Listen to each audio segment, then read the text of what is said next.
उजालों से जरा कह दो न इतराएं, उजालों से जरा कह दो न इतराएं, सहर के बाद अंधेरा जरूर होता है।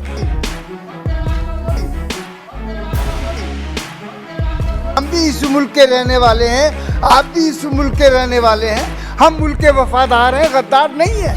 हम वतन के लिए अपनी जान दे सकते हैं, लेकिन हम इससे गद्दारी नहीं कर सकते। इस वक्त छोटा हो या बड़ा हो, अपने दिल की बात वो नहीं कह सकता।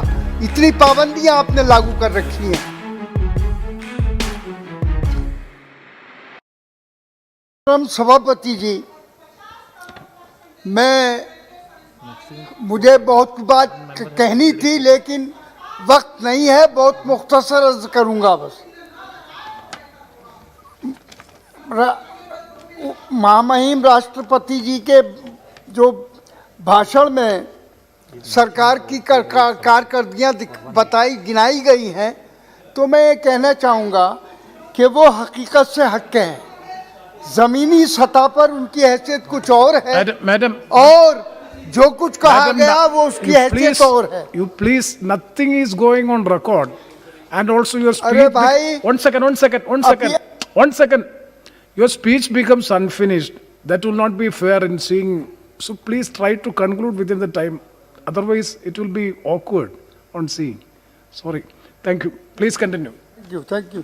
जी, तो इसका मतलब तो ये हुआ कि जब आप बोलने भी नहीं देंगे तो फिर अपोजिशन करेगा क्या?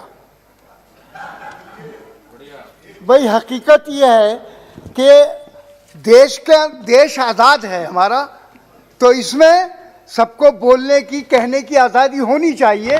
लेकिन इस वक्त छोटा हो या बड़ा हो, अपने दिल की बात वो नहीं कह सकता। इतनी पाबंदियां आपने लागू कर रखी हैं।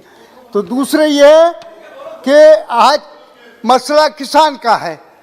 हमारी पार्टी समाजवादी भी और हमारे सारे साथी, हम किसानों के साथ हैं, और किसानों की हमदर्दी में बहरहाल ये मुल्क जूझ रहा है।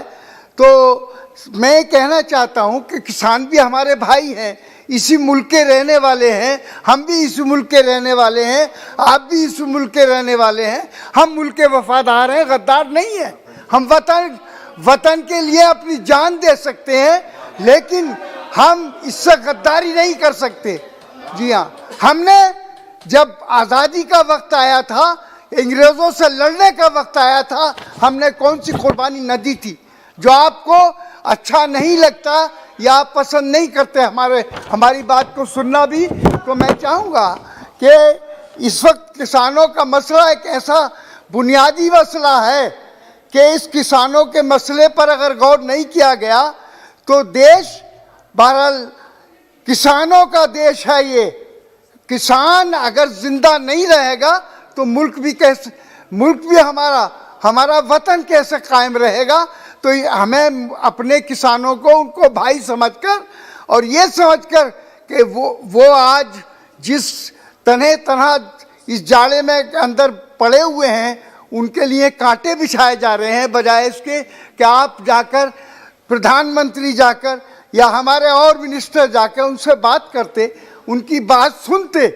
तो सच्चाई की बात यह है कि किसानों के साथ के खिलाफ जो 3 कानून पास किए गए हैं, इनको वापस लेना चाहिए गवर्नमेंट को।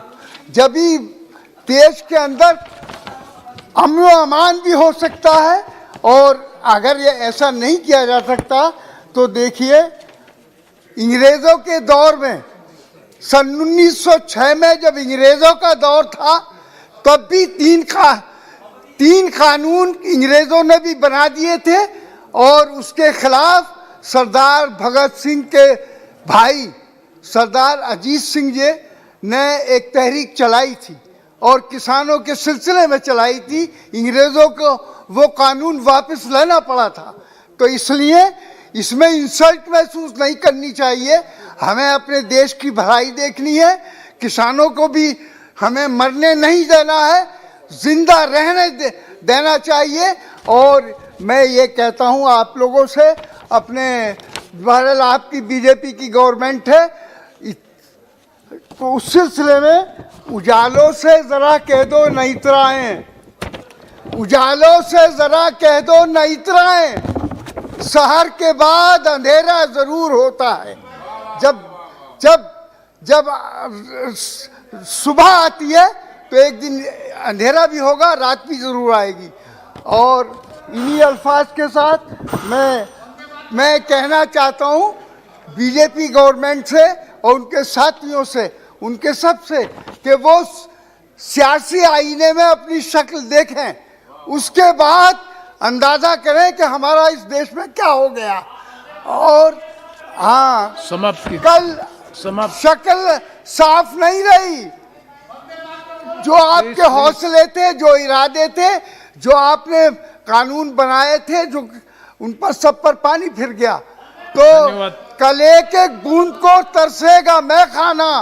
मेरी बात सुन लीजिए आप, कल एक एक बूंद को तरसेगा मैं खाना, जो अहले ज़र्फ के हाथों में पैमाने नहीं आए। धन्यवाद।